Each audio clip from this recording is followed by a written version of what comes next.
Selamat pagi anak-anak. Pagi, Bu. Bagaimana kabarnya hari ini? Baik, Bu. Alhamdulillah baik ya. Sebelum kita memulai pembelajaran pada pagi hari ini, alangkah baiknya kita berdoa terlebih dahulu. Berdoa dimulai. Berdoa tidak dibatasi. Baik, sebelum Ibu mulai pembelajaran pada pagi hari ini, Ibu absen terlebih dahulu ya.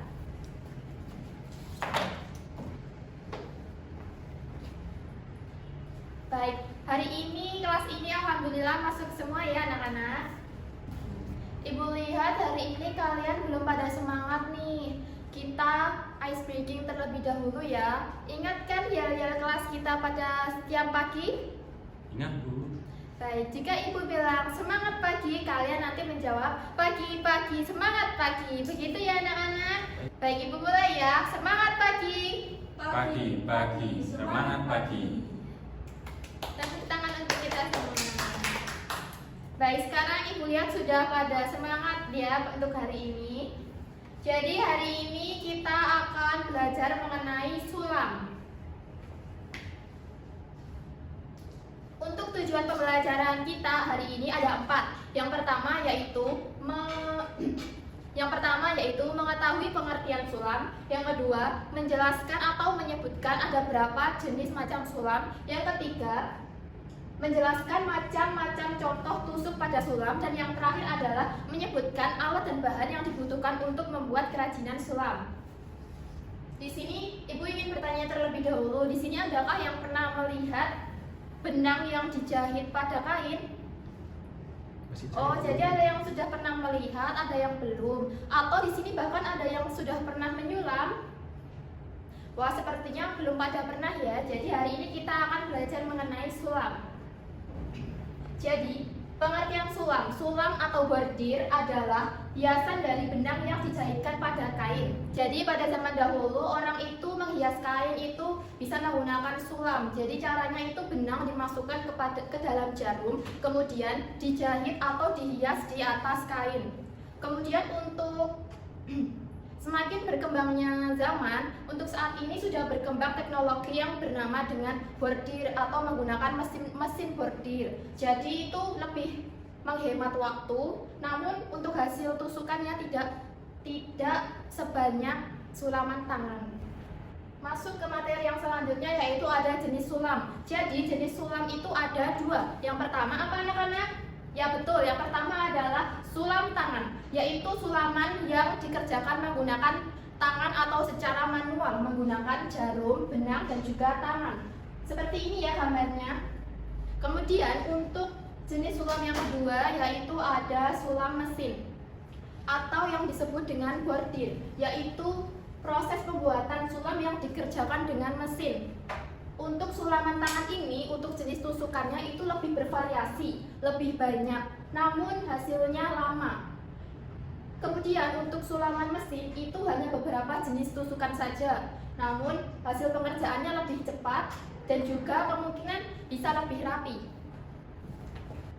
Baik, kita masuk ke dalam macam tusuk pada sulam tangan. Kita pelajari tentang sulaman tangan terlebih dahulu ya. Yang pertama yaitu ada tusuk balik atau tusuk tikam jejak. Seperti pada gambar itu, jadi tusuk tikam jejak itu lurus-lurus ya anak-anak.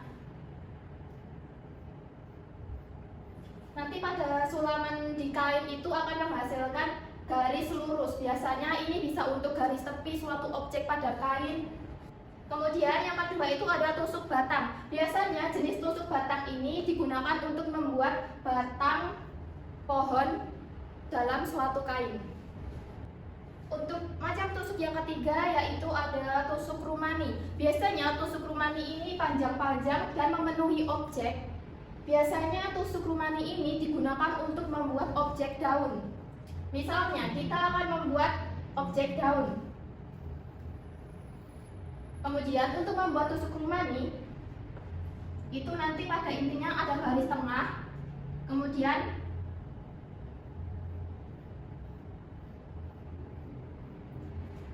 dalam daun ini diisikan benang-benang yang kita masukkan ke dalam jarum. Biasanya tusuk rumani ini lurus-lurus dan memenuhi suatu objek. Selanjutnya yaitu ada tusuk feston.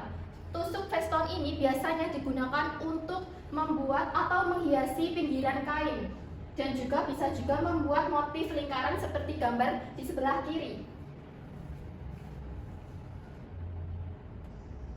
Selanjutnya yaitu ada tusuk rantai. Tusuk rantai ini bisa juga untuk membuat motif rantai atau dedaunan di dalam suatu kain. Kenapa disebut dengan motif rantai atau tusuk rantai? Dikarenakan bentuknya menyerupai rantai.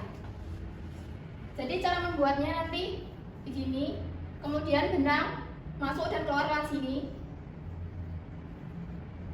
Begitu, ini yang dinamakan dengan tusuk rantai. Kemudian ada tusuk daun. Tusuk daun itu berbagai macam bentuk, tidak hanya satu atau paten. Jadi tusuk daun itu bervariasi bentuk-bentuknya, menyerupai daun. Bisa dilihat dari ketiga gambar di atas, itu gambar daun, tetapi motif yang dihasilkan atau tusukan yang dihasilkan semuanya berbeda. Supaya saat kita menyulam itu hasilnya tidak monoton. Yang terakhir, ibu contoh adalah tusuk jelujur. Biasanya tusuk jelujur ini untuk menyambungkan kain, dan tusuk jelujur ini hampir mirip dengan tusuk tikam jejak. Namun tusuk jelujur ini lebih renggang. Misalkan tusuk tikam jejak tadi lebih renggat, sedangkan tusuk jelujur nanti hasilnya akan renggang seperti ini ya. Baik, sampai di sini apakah ada yang ingin ditanyakan? Baik, ibu lanjutkan ya. Selanjutnya kita akan mempelajari macam tusuk pada sulaman menggunakan mesin.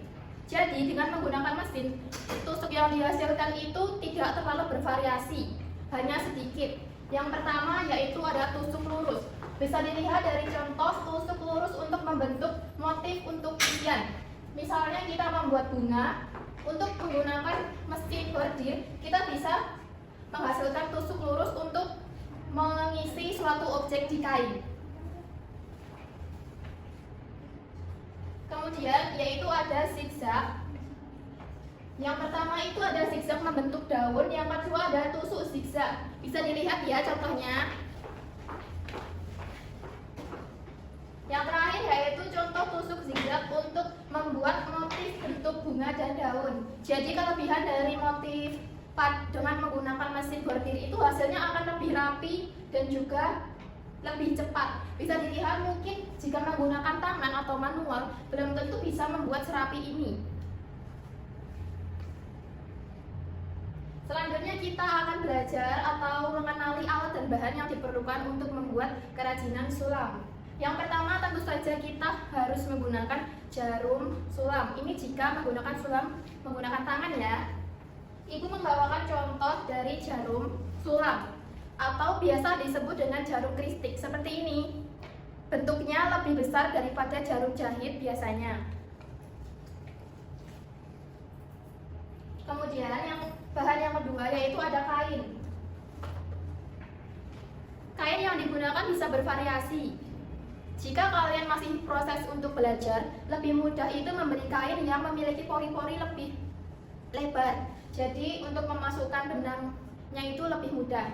Yang ibu bawa adalah kain mori, ini juga bisa untuk membuat sulam. Untuk bahan yang ketiga yaitu ada benang sulam. Ibu membawa dua jenis benang sulam. Yang pertama ini ukurannya lebih kecil. Bisa dilihat ya anak-anak. Ukurannya itu biasanya lebih kecil, tetapi juga lebih halus. Kemudian jika membeli merek yang berbentuk seperti ini, itu ukurannya lebih besar, benang-benangnya lebih besar, tetapi ukurannya lebih besar sama halusnya. Jika untuk pemula mungkin bisa menggunakan benang yang seperti ini karena akan membuat pekerjaan menjadi cepat selesai karena benangnya besar-besar ya anak-anak. Untuk yang keempat yaitu ada pembidang atau pemidangan. Untuk ukurannya juga bervariasi, ada yang kecil, ada juga yang besar. Di sini tujuannya adalah untuk merenggangkan kain saat untuk menyulam, supaya untuk menyulam itu lebih enak kain itu direnggangkan dan lurus, tidak bergelombang. Itu akan menghasilkan hasil sulaman yang rapi. Selanjutnya ada meteran. Di sini fungsinya yaitu untuk mengukur seberapa kita akan membuat sulaman tersebut. Kemudian ada gunting benang. Atau seperti ini, Ibu punya contoh seperti ini. Ini fungsinya adalah untuk menggunting benang sulam. Dan yang terakhir, belum terakhir, maaf. Yang ketujuh yaitu adalah pendedel. Adakah yang pernah melihat pendedel? Ya, pendedel ini fungsinya adalah untuk mendedel benang yang mungkin saat kita menyulam itu salah menyulam. Nah, itu bisa menggunakan pendedel seperti ini. Tetapi harus tetap hati-hati karena ini ujungnya tajam. Yang terakhir itu ada pensil. Pensil di sini digunakan untuk membuat pola di atas kain. Sebelum kita berlatih, Ibu memberikan contoh hasil sulaman seperti ini. Ini adalah contoh hasil sulaman menggunakan manual atau tangan. Di sini menggunakan sulam benang yang berwarna-warni.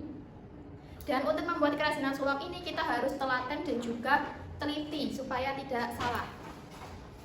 Baik, selanjutnya Ibu akan memberikan tugas. Sebelum Ibu memberikan tugas, apakah di sini ada yang ingin ditanyakan?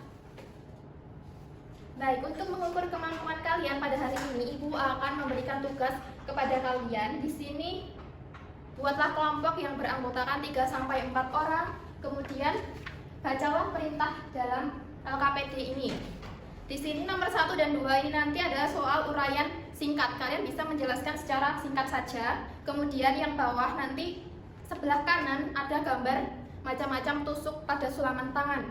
Sebelah kiri kalian harus memilih. Yang nomor 1 itu misalkan jawabannya C, maka di nomor 1 kalian tulis C. Begitu ya anak-anak. Baik, Ibu bagi LKPD-nya, silahkan. Ibu akan memberikan waktu sekitar 15 menit untuk berdiskusi. Kemudian kalian bisa mempresentasikannya ke depan. Baik, terima kasih untuk mengerjakan pada hari ini. Apakah di sini kelompok yang sudah selesai? Apakah sudah ada? Baik, silakan kelompok 1 untuk maju ke depan. Terima kasih untuk kelompok 1. Silakan beri apresiasi untuk kelompok 1. Baik, terima kasih anak-anak untuk telah mengikuti pembelajaran hari ini dengan baik. Sebelum Ibu tutup, Ibu akan merangkum materi pada hari ini. Jadi kesimpulannya pada hari ini kita telah belajar sulam. Tadi ada apa saja anak-anak? Yang pertama ada pengertian, yang kedua jenis-jenis sulam, yang ketiga ada contoh tusuk sulam, yang keempat adalah kita mempelajari alat dan bahan.